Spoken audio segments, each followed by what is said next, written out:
dia a todos, meus queridos Robertinha, Estevão, Virgínio. Eu digo queridos mesmo, são pessoas em relação às quais eu tenho uma admiração e um carinho imensurável. Gosto mesmo, me sinto bem estando ao lado deles, me sinto muito bem estando aqui nesta terra, nesse tribunal, diante dos senhores e das senhoras. É sempre uma honra, um privilégio, poder voltar aqui à Paraíba e poder conversar, dialogar e, de repente, então, cutucar um pouco.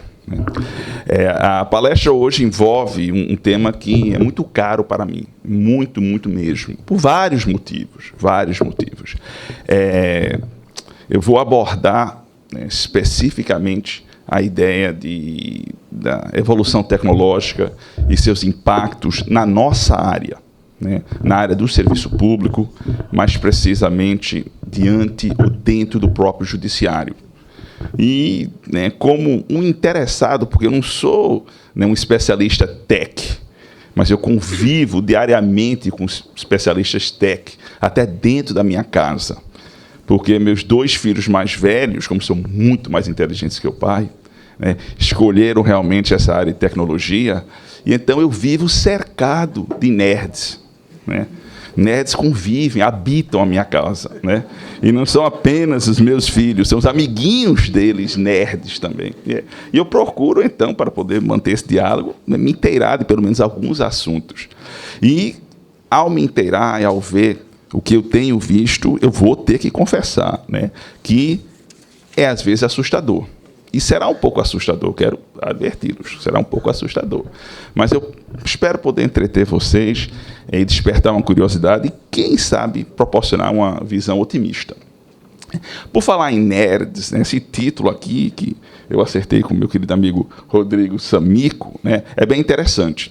Mas antes de chegar a ele, deixa eu manter minha tradição de iniciar uma palestra com uma citação que eu extraí de alguma peça, de algum poema, algum soneto de Shakespeare, para fazer a tradução literal do seu significado agora, para somente ao final da palestra, como forma de prender atenções de todos até o final, eu fazer a contextualização. E explicar, então, por que eu escolhi esta frase e o que ela teria a ver com aquilo que eu vou abordar. É um trecho que eu tirei da peça Hamlet, qual foi o quarto ato, a quinta cena, quando Ofélia está se dirigindo ao rei, e ela, então, olha para ele e diz: Lord, we know who we are, but know not who we can be. Senhor, sabemos quem somos, mas não sabemos o que poderemos ser. Essa é a tradução literal, e eu contextualizo daqui a pouquinho. Mas vamos voltar a falar do título da obra.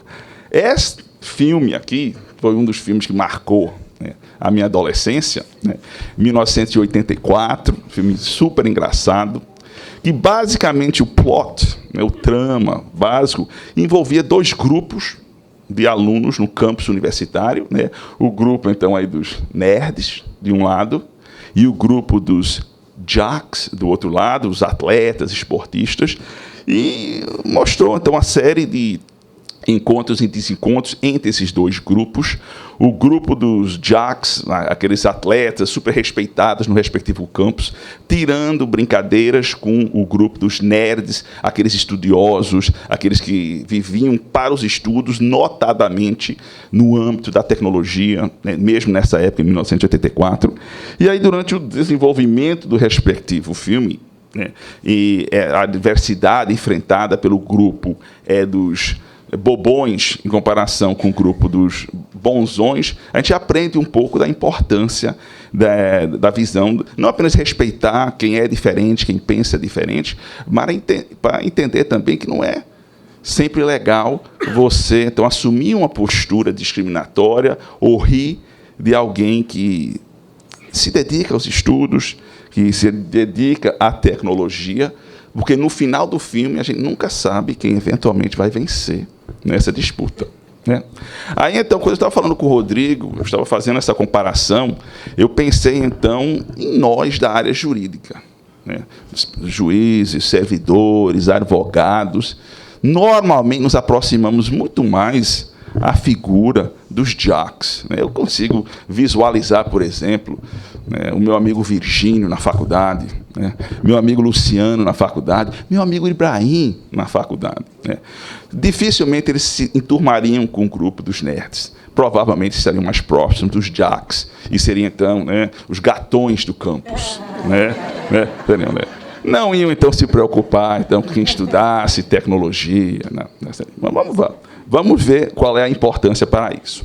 Talvez vocês vão se recordar que, no primeiro congresso das escolas judiciais, eu mostrei esse slide que eu vou repetir aqui, que demonstra, porque eu falei sobre um tema mais ou menos parecido com hoje, um pouco uma visão diferente, mas parecido, e eu demonstrei minha preocupação com o avanço que nós temos e como isso está impactando normalmente aqueles trabalhadores que exercem funções, vamos dizer, menos complexas. Aí eu mostrei para vocês cadê aqui? Não, esse primeiro slide aqui, que eu tirei lá daquela praça de alimentação do shopping, do aeroporto dos Guararapes, e chamou muito minha atenção quando eu vi pela primeira vez, porque não foi só essa cena que eu vi na realidade essa cena aqui.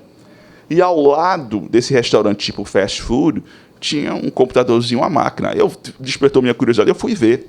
E realmente é uma máquina no qual a pessoa vai lá e registra o seu pedido exatamente como quer, mais ketchup, sem ketchup, isso, etc.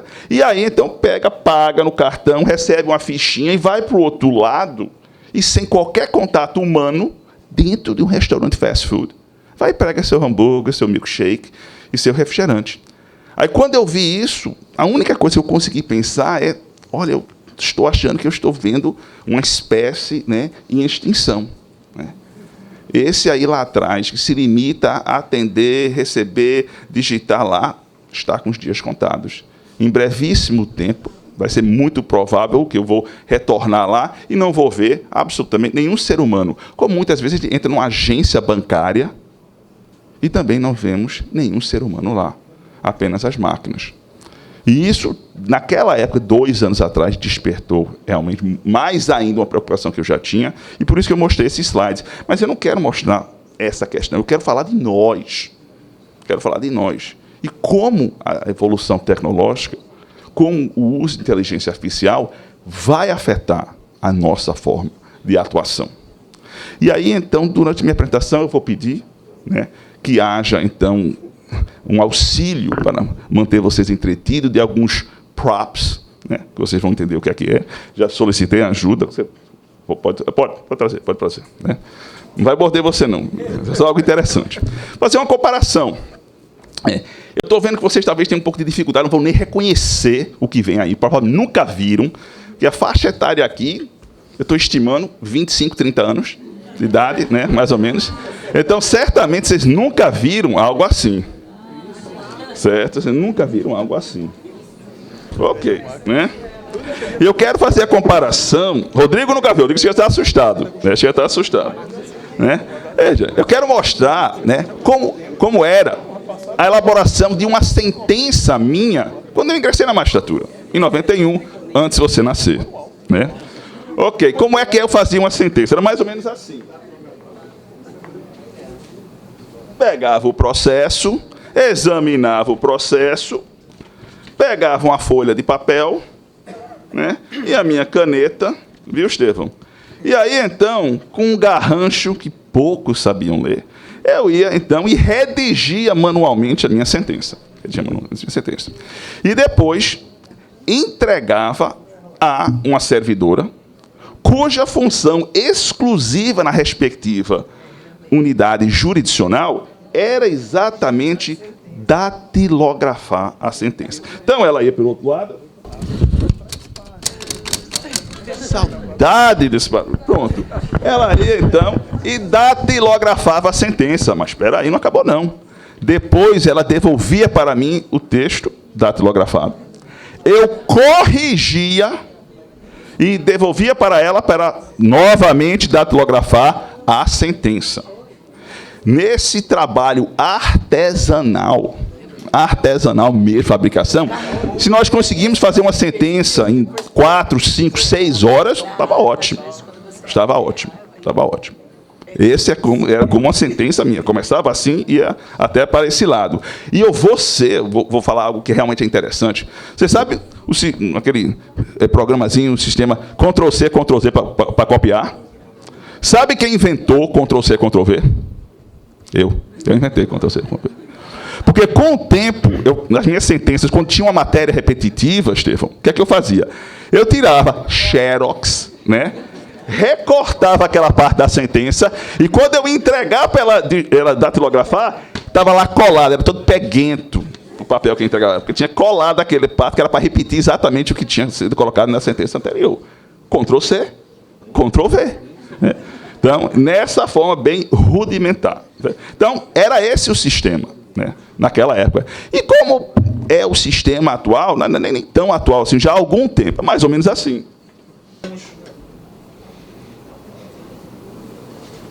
Um computador e um notebook, mesmo antes do PJE, com todo aquele banco de dados, todas aquelas informações. Eu me recordo quando era juiz de primeiro grau, com relação só a uma questão de horas extras, eu tinha 38 variáveis codificados, no qual eu colocava só o código HE e o código, e saíam 10, 20 páginas com doutrina, jurisprudência, sobre exatamente aquela situação que eu tinha detectado nos autos. E aí eu conseguia fazer uma sentença, né, quando eu era juiz de primeiro grau, né, às vezes com 20, 25 laudos, complexa, estourando 15 minutos, 30 minutos, né, com esse elemento facilitador. O que é que isso, então, gerou? Né? O que é que isso, então, dentro desse nosso quadro, essa evolução da máquina, da datilografia para o computador e todos os recursos que programas nos fornecem? Eficiência maior, produtividade maravilhosa, né? Sentenças belíssimas. Eu, como juiz revisor de segundo grau, vejo cada sentença belíssima que chega lá, do TRT6, do primeiro grau. Mas qual foi o impacto que temos que levar em consideração também? Onde está a servidora? Onde está a servidora? Que antes tinha como função exclusiva datilografar minhas sentenças. Porque essa função não existe mais. Esse trabalho não existe mais. E da mesma forma como... Aí ficaram assustados, né? Por aí, de vez em quando vai ter um susto. Né? De vez em quando vai ter um susto. Da mesma forma como... Né? Ela ainda está viva, viu? Ela está viva. Mas a função não existe mais. A função não existe. O trabalho dela não existe mais. E como ela, várias outras que existiam na minha época, não existem hoje. E várias que existem hoje, múltiplas que existem hoje, não existirão. Daqui a 5, daqui a 10 anos, quem sabe no próximo ano. Muitos não existirão. Eu posso até afirmar com muita segurança que praticamente nenhuma das nossas funções, como elas são hoje, existirão em pouquíssimo tempo. Eu não estou dizendo, Ibrahim, que você não vai ser juiz daqui a 5 ou 10 anos. Mas você vai ser um juiz totalmente diferente do que você é hoje. E suas atribuições maiores podem até parecer formalmente iguais, mas a forma de execução, como você vai fazer, eu tenho certeza, será totalmente diferente. Totalmente diferente. Esta vai ser nossa realidade em múltiplos. Por quê? Porque nós estamos num sistema contínuo de processos disruptivos, cujo símbolo maior exatamente, né, é o da empresa Kodak. Você certamente não viu também isso. Deixa eu pegar outra coisa aqui. Eita! Fechadinho, isso deve valer uma fortuna, né? Mas daqui uns 10 ou 15 vai valer uma fortuna, fechadinho, né? A maior parte de vocês nunca viu, tenho certeza, nunca viu, né? Filme, né, que colocava na câmera para tirar. Hoje, nem câmeras temos mais. Nós temos computadores, nós chamamos de smartphones, mas que quase não utilizamos como telefone, para então tirar as fotos, como várias já foram tiradas aqui hoje. Isso aqui desapareceu. A Kodak não viu esse processo disruptivo que estava em curso na década de 90. Né? E ela que vendia bilhões, era uma empresa assim, equivalente à Coca-Cola, né, ao que hoje é a Apple, né? Pouco tempo depois da sedimentação da fotografia digital, muito antes até do surgimento de fotos em computadores, ela entrou, né, em falência em 1998, quando poucos anos antes tinha lucrado bilhões. Porque ela não foi capaz, né, de ver esse processo disruptivo em curso. Eu vou convidar vocês para a gente procurar ver e entender, para ver o que é que nós podemos fazer. Porque sabe aquela lei de Newton, não gostava muito de física, não, mas aquela lei de Newton, a terceira lei dele, que toda ação tem uma equivalente, correspondente reação, né? Na nossa área isso também ocorre. Vejam a Constituição. Vejam esses 8 dispositivos aqui na Constituição. Em todos eles, o legislador constituinte de 86 disse: avance, evolua, valorize o desenvolvimento tecnológico. Todos eles. Em tudo que você puder imaginar, tem um dispositivo aí que fala do Plano Nacional de Educação, outro que fala do Plano Nacional de Agricultura, né? Agro é pop, agro é tech, né? O que é criações tecnológicas como parte do nosso patrimônio cultural, incentivando. Ótimo. Vários dispositivos. Eu não discordo. Agora, um único dispositivo com uma certa preocupação em relação a um dos efeitos que esse avanço pode vir a provocar, né? Porque toda ação tem uma reação.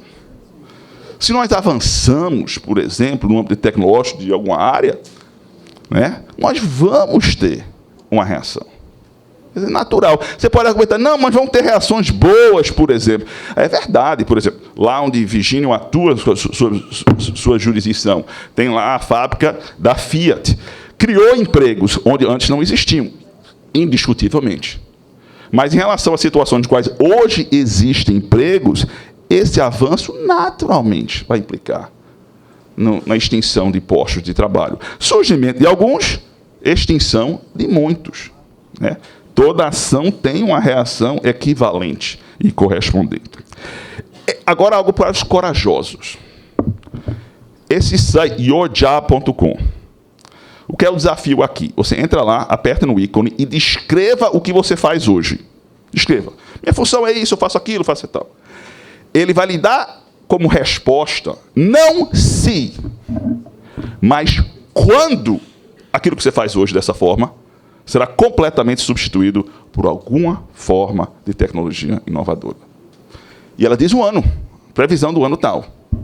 Então, quem quer que seja profissional, o desafio é interessantíssimo, assustador um pouco, coloque exatamente o que você faz. Até, Roberta, professor, coloque exatamente o que nós estamos como professor, para ver qual vai ser a estimativa, exatamente o que você faz como professor. Vai dar estimativa, até tal tempo, pronto. Isso não existirá mais. Não existirá mais. Interessante, né? Você vê que é algo preocupante, considerando, né, que nem todos vão conseguir se encaixar naquelas novas oportunidades que serão oferecidas com essa evolução. E aí nós vamos ter uma grande massa, segundo a maior parte das pesquisas, de simples inúteis. Não conseguem se inserir no mercado, em virtude dessas inovações. E aí, então, eu quero agora dirigir a minha fala especificamente para uma espécie que eu reputo um dos mais ameaçados de extinção. Eu não tenho a menor dúvida. Não tenho a menor dúvida, né? Nós estamos lá com aquela mira, né, nas nossas costas, na frente, e os netos estão falando, né? É agora, né? Nós não temos a menor dúvida, né? Talvez se fosse essa foto mais adequada, né, ao falar do amanhã. Mas vamos lá. Só alguns que eu tirei rapidamente pela internet. Falar primeiro de Estevão, os advogados, né? Aí vamos lá, então, né? Os advogados são o próximo alvo da inteligência da internet. Vocês provavelmente já têm aqui, como nós temos 3 escritórios em Recife, que já usam aquele sistema da plataforma Watson, da IBM, para não apenas preparar peças, mas para interagir mesmo e melhorar o desempenho dos respectivos advogados. Não apenas para preparar aquela atividade repetitiva, passos além, né? Então, robô de escritório, que trabalha com mais de 420, falando sobre o escritório nosso. O quê? Esse me assustou. Teve uma competição. Lembra daquela competição que tinha entre o Kasparov e o Big Blue sobre xadrez? Pois agora estão competindo na área jurídica.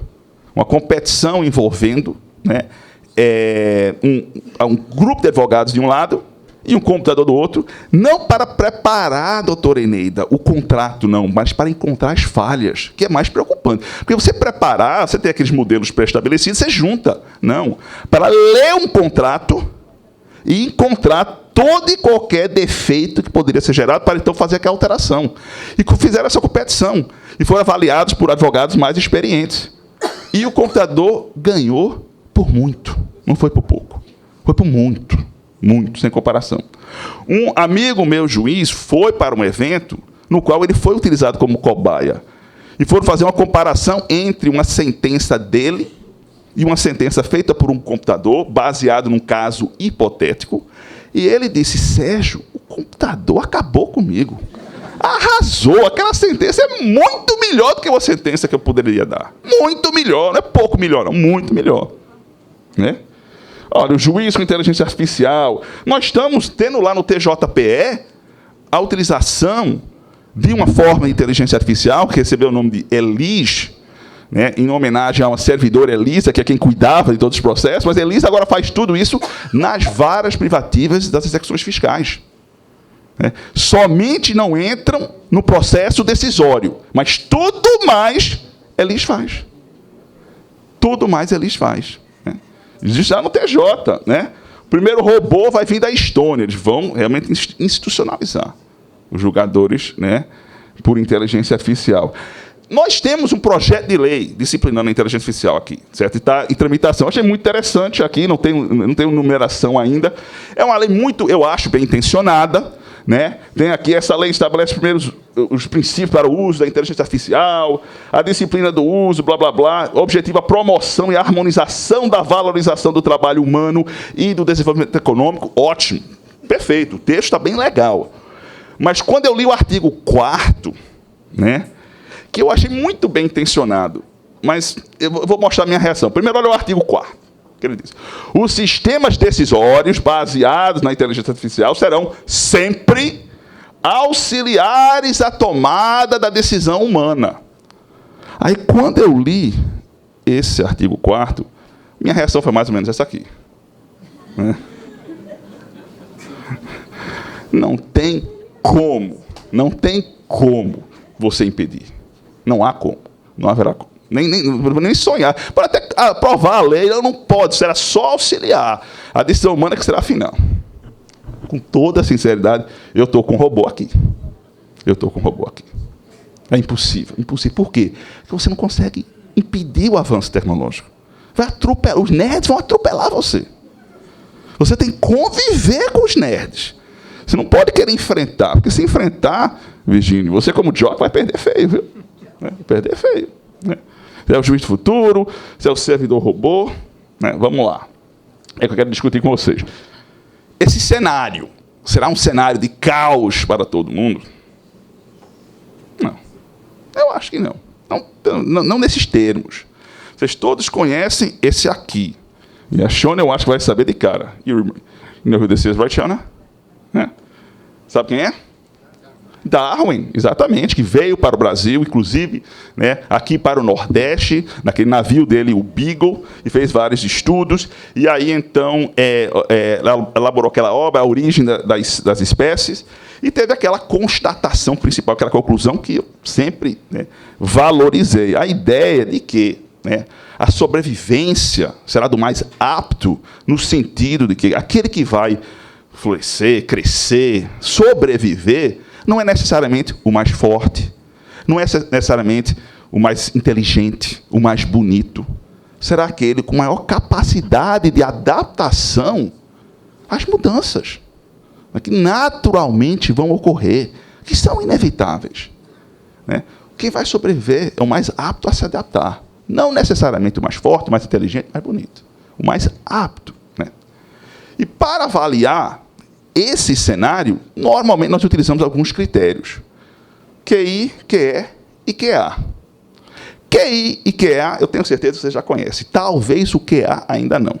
O que é que seria o QI? Não é quem indica, não. Né? QI, né? Quociente de inteligência. Né? Quociente de inteligência, um nível, né, intelectual, do respectivo cidadão. Aí tem uma grade. Eu não confio muito nessa grade, não, porque segundo essa grade aí, se eu tenho, só pelo fato de eu ter um doutorado, eu tenho 132 para mais, eu não sei disso, não. Eu conheço algumas pessoas que têm doutorado que não chegariam a esse patamar, não. Né? Aí, então, né, não confio 100%, mas é a ideia, capacidade intelectual pura, lógica. O que vocês também conhecem, algumas pessoas chamam de inteligência emocional, mas é o quociente emocional, para a capacidade de lidar com situações, de interagir com os seres humanos. Né? São esses dois critérios que normalmente pensamos para quando vamos avaliar a capacidade, o potencial de qualquer candidato, de qualquer profissional. E, normalmente, a ideia é essa. Se você tiver QI, um nível intelectual bom, e se você tiver um QE também alto, um quociente emocional também alto, em princípio, as chances de sucesso são muito grandes. O potencial de sucesso é muito grande. Perfeito, eu não discordo. Só que eu quero abordar o QA.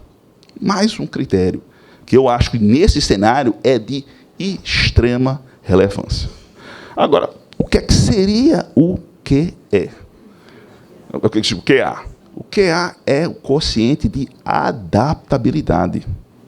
A sua capacidade de se adaptar, né, em cenários diferentes, como essa flor aí nascendo no meio de um leito do rio seco. Qual é, então, o QA? Sua capacidade, então, de se adaptar em qualquer situação, como esse camaleão, que nesta foto está um alvo perfeito para uma daquelas aves de rapina, mas aqui já se torna mais difícil, em virtude de sua adaptação àquele novo cenário. E uma adaptação que tem que ser dinâmica em virtude da velocidade dos processos disruptivos que nós estamos tendo. Não é só, não, eu me adaptei, pronto, eu estou a salvo. É a ideia de que amanhã eu terei que me adaptar novamente. Aqui está um conceito bem simples de QA, que foi que eu ouvi num daqueles TED Talks, aqueles videozinhos curtinhos, de 9 até 14 minutos, feito por alguém que eu vou apresentar daqui a pouquinho, e ele foi trabalhando exatamente a importância do QA, do quociente de adaptabilidade. E ela descreveu simplesmente how a person reacts to the inevitability of change.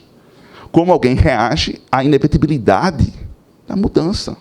Porque a mudança é inevitável.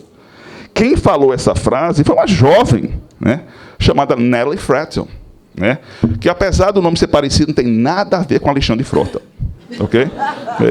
A Natalie Frattel é um tech investor.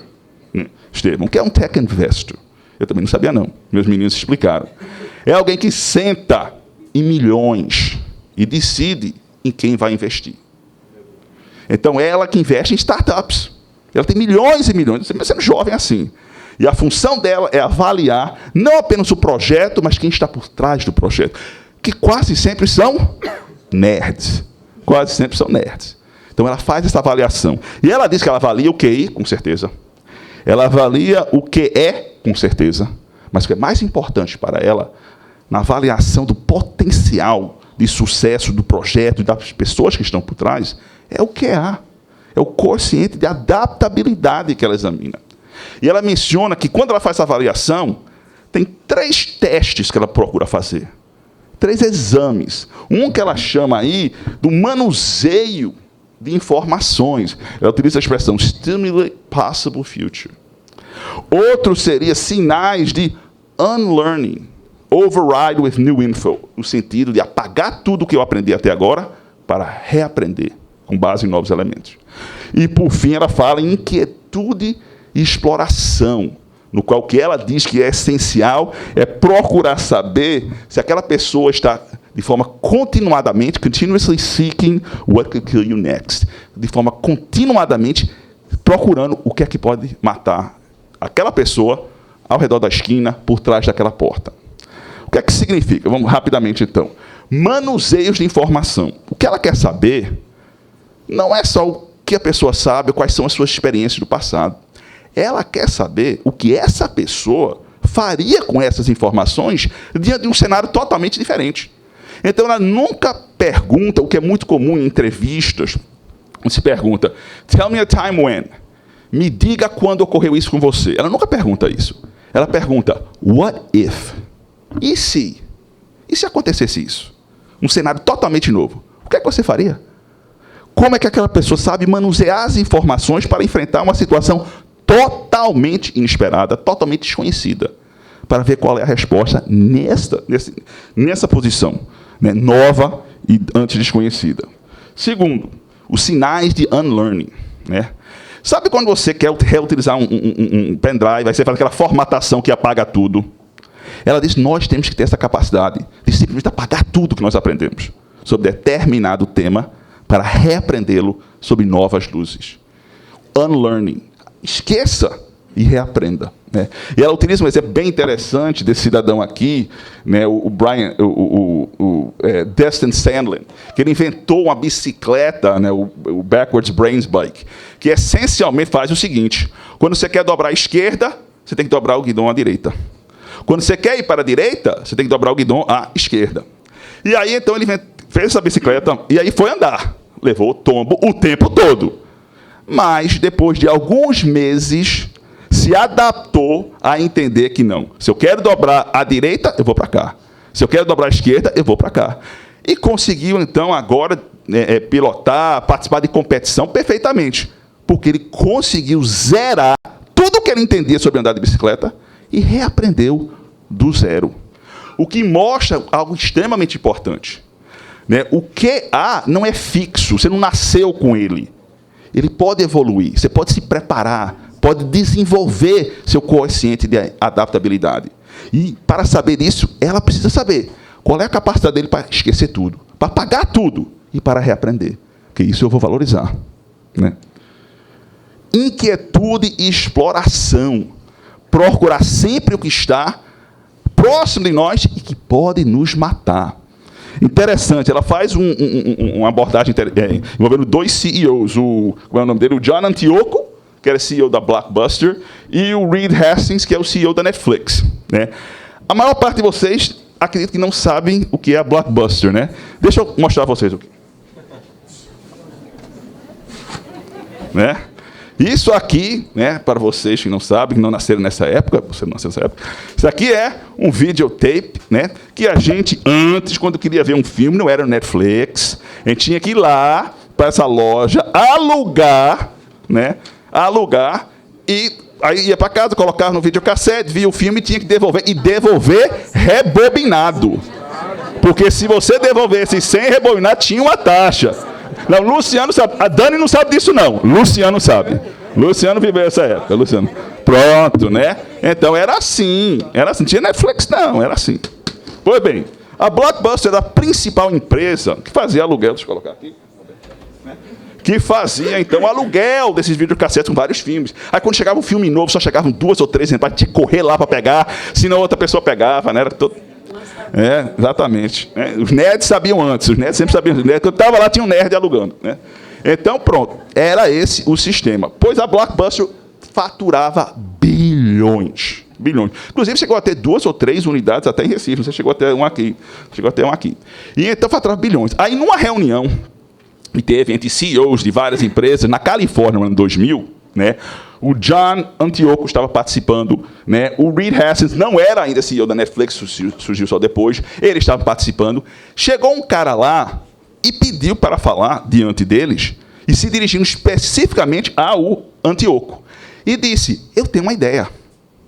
Ao invés de fitas físicas para alugar lá, por que a gente não faz algo pela internet? No qual a pessoa pode, pela internet, ir lá, pagar, receber aquele filme, a imagem, e ver no seu computador ou na sua televisão. Eu acho que teria um potencial imenso eles se dirigindo a Antioco. Aí o que foi que Antioco falou? Eu vou me preocupar com isso? Né? Eu sou o CEO da Blockbuster. Ano passado eu faturei 8 bilhões de dólares. Minha preocupação é como aumentar o número de pontos, como aumentar essas unidades para alugar cada vez mais, ganhar cada vez mais. Eu vou pensar em algo fora do meu ramo, fora da minha área. Então, o Antioco não ouviu. E, em 2009, a Blockbuster pediu concordata, depois entrou em processo falimentar. Reed Hastings estava nessa reunião. Conversou com o cidadão. Falei sobre essa sua ideia. Alugar pela internet e, anos depois, surgiu a Netflix e outras plataformas também, o HBO, como vocês todos têm, e que hoje é o que, normalmente, quando queremos ver um filme, nós vamos por esse meio. O Luciano continua aqui, né? O Luciano continua aqui. Mas os demais, então, mais modernos, vão, então, pelo Netflix. O que é que isso demonstra, né? Que enquanto o Antíoco não estava nem preocupado com aquilo que podia lhe morder ou lhe matar ao redor, né, daquele canto, por trás daquela porta, o Reed Hastings já estava olhando, já estava vendo. E esse é um valor importantíssimo. Você sempre pensar o que é que pode me matar hoje. E agir ou reagir em face dessa ameaça. Importantíssimo. Nunca pense, eu estou a salvo. Né? Nunca pense, Ibrahim, eu sou vitalício, eles vão ter que me aguentar. Né? Não. Sempre pense no que pode lhe matar. Sempre. O que pode matar hoje, amanhã. Não de uma forma que isso leve você para uma terapia imprescindível, né? Mas no sentido, você tem que estar em estado de alerta. Estado de alerta sempre, para pensar que aquilo que pode efetivamente lhe matar, aquilo imprevisto, inesperado, desconhecido, você nem sabe, mas você precisa se preocupar. Eu procuro fazer isso todos os dias, não apenas na minha função de magistrado, que em princípio me daria um pouco mais de segurança, mas não me dá, mas eu penso muito, Roberta e Estevão, na nossa outra profissão, no ensino. Por quê? Até onde eu sei, o processo para o MEC, por exemplo, autorizar cursos de direito online está bem avançado. E isso vai ser só um pontapé inicial para algo que vai afetar profundamente o ensino, né, superior. Agora, não vou só assustar, porque nós temos algumas ferramentas importantíssimas. E aí eu já estou, ainda não sei quanto tempo está, mas eu estou acabando, viu, Virgínio? Nós temos ferramentas humanas que vão nos ajudar dentro desse contexto da evolução. São essas: inovação, criatividade, liderança, gestão, afeto, empatia e a bússola moral. Né? Começando, então, para inovação e criatividade. É algo de extremo valor. Eu tive uma conversa com um nerd fantástico, né? Chamado Silvio Meira, que trabalha lá no Porto Digital de Recife, é um cara que dá aula na Faculdade de Direito de Harvard e não entende nada de direito, mas entende muito de tecnologia, inteligência artificial. É um gênio, é um gênio. E eu perguntei a ele, olha, qual é a qualidade que você reputa mais importante para qualquer profissional enfrentar todos esses processos disruptivos, Silvio? Ele diz, indiscutivelmente, é a criatividade e inovação. Você tem que valorizar isso. Se você se contentar em fazer algo somente repetitivo, que não exige algo de você, no qual você não imprime o que você é, seja o que for, seja você um juiz, seja você um servidor, então você é alvo fácil. Você é alvo fácil. A criatividade, a inovação, você tem alguma forma de fazer qualquer tipo de rotina lá na sua unidade jurisdicional. Né? Seja criativo, né? Inove para tornar mais eficiente. Isso será sempre valorizado. O que mais? Liderança e gestão. Também. São elementos importantíssimos. Né? A interatividade, saber liderar, não apenas por meio de comando, mas por meio de exemplo. Também é algo extremamente valorizado.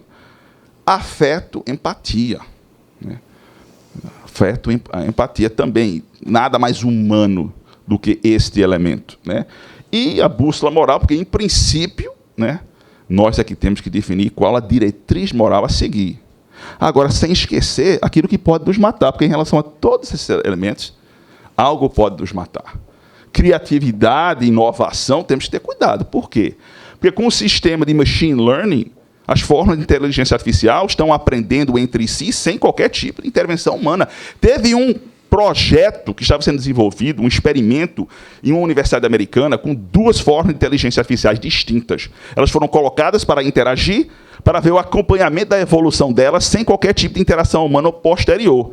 O projeto, Estevão, foi abortado depois de menos de 2 semanas.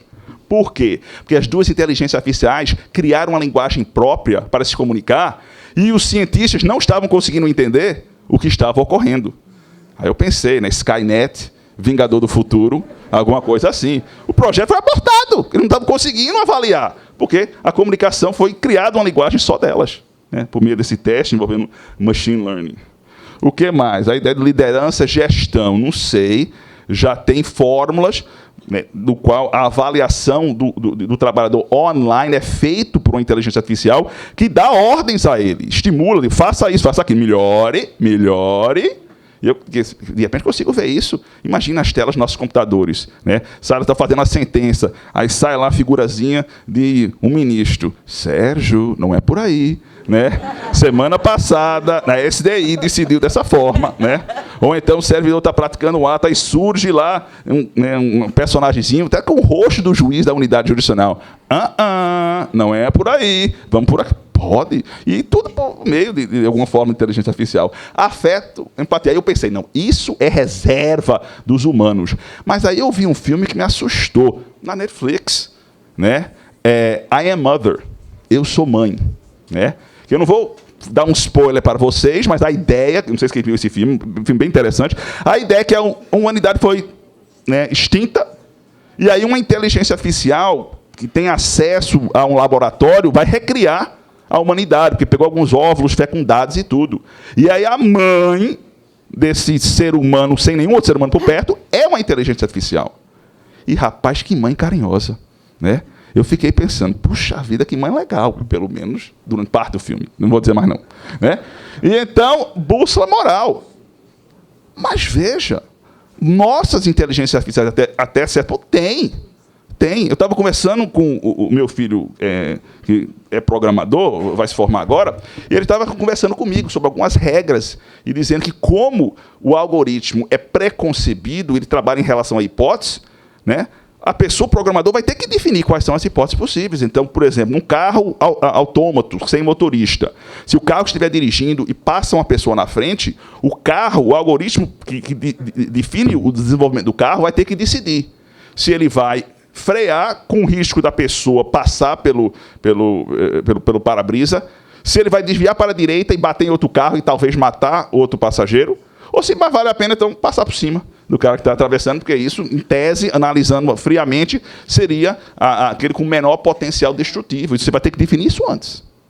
Ou permitir que o próprio algoritmo escolha. Né? Sempre preocupado em saber o que é que pode nos matar mais adiante. Mas, veja, né? Nesse cenário, o que eu acho que será o maior erro é entender que o avanço tecnológico, a inteligência artificial, né, são nossos inimigos. Você não pode partir dessa postura.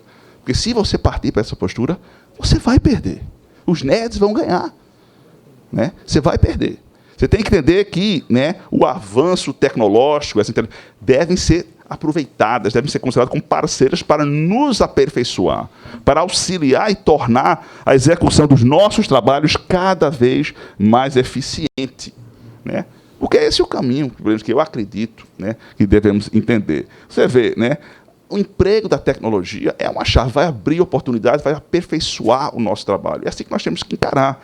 Buscar compreender, dominar, se for necessário, apagar tudo para aprender e utilizar isso que tem, né, a favor, para assegurar a nossa sobrevivência. Essa é a adaptação que nós temos que desenvolver. Né? Não colocar como um inimigo, uma ameaça, e sim aprender e nos adaptarmos a essa mudança para podermos também, então, evoluir.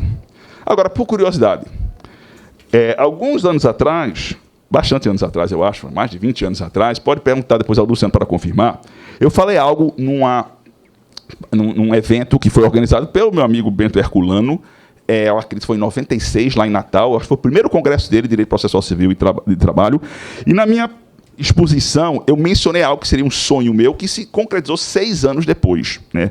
Foi em 95, foi em 96, Luciano, você pode perguntar quem estava ao meu lado no painel, foi o Xisto Tiago. Né?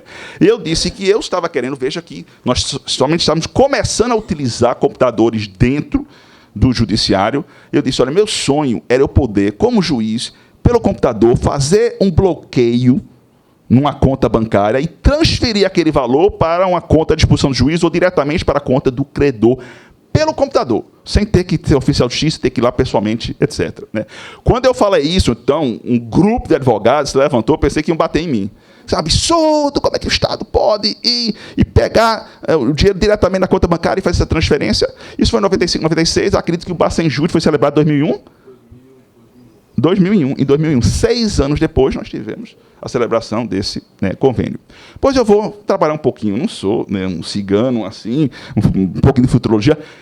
Eu vejo não vou dizer chamada de ameaça, mas eu vejo aqui na reta para ter uma profunda mudança, né, de atuação entre nós, né, os oficiais de justiça. Tem alguns colegas oficiais de justiça aqui? Temos alguns aqui, pronto, lá atrás. Pode ficar tranquilos, né? Pode ficar tranquilos.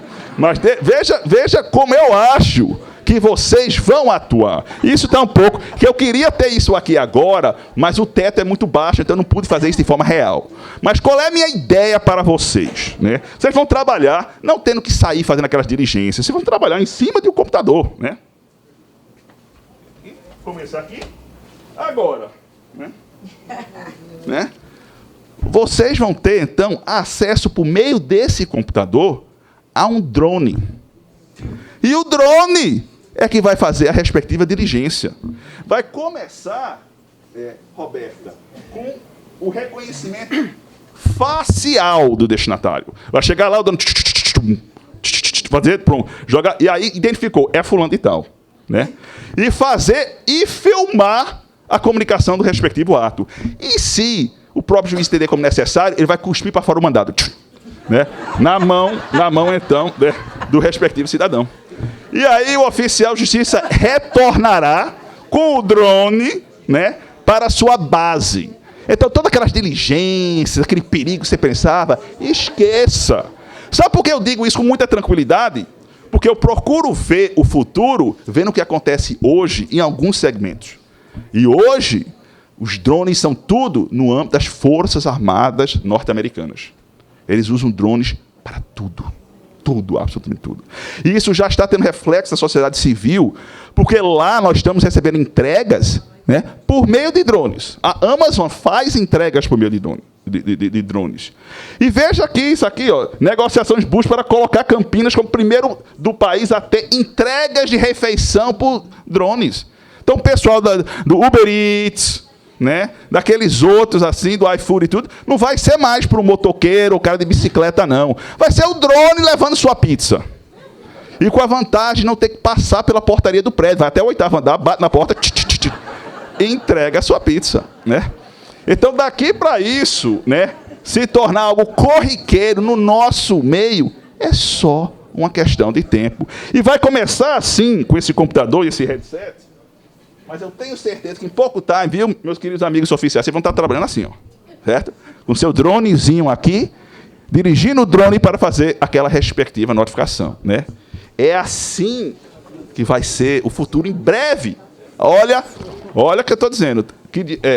Hoje é dia 25 de outubro de 2019. Me digam daqui a quantos anos vocês começarem a operar com esse ferramenta. Já estou acabando. Né? O que mais? Bem, encerro, então. Eu ainda vou falar sobre aquela do Shakespeare, só com a frase de Alvin Toffler, que eu acho muito importante, tem a ver com aquilo que a Nellie Fratto disse, que você tem que aprender a desaprender. E depois reaprender. Porque todo dia as condições mudam. E nós temos que nos adaptar a essas novas condições. Ah, mas eu não sei mexer com o computador, dirigir um drone, eu não sei nem dirigir meu carro. Aprenda. Vá se preparando. Vá olhar para aquilo que pode lhe matar e que está só, né, ali na esquina, espreitando e aguardando. Porque quando a Ofélia, né, falou para o rei, né, Lord, we know not what we are, no, we know what we are, but not what we may be. Ela estava dizendo, eu não sei, nós não sabemos o que nós sabemos o que nós somos hoje. Hoje, cada um, se eu fizer uma avaliação, você sabe exatamente o que você faz hoje. Mas você não sabe quem você será amanhã. E o seu potencial é altíssimo. Eu vejo aqui uma riqueza de potencial imensurável. Se eu fosse um tech investor como a Nellie Fratto e tivesse 10 minutos de conversa com qualquer um dos juízes, qualquer um dos servidores aqui, e fizesse esses testes, e tivesse aqueles milhões para investir nesse startup que é você como profissional, tenha certeza que eu me sentiria tranquilo em investir milhões em cada um de vocês. Obrigado.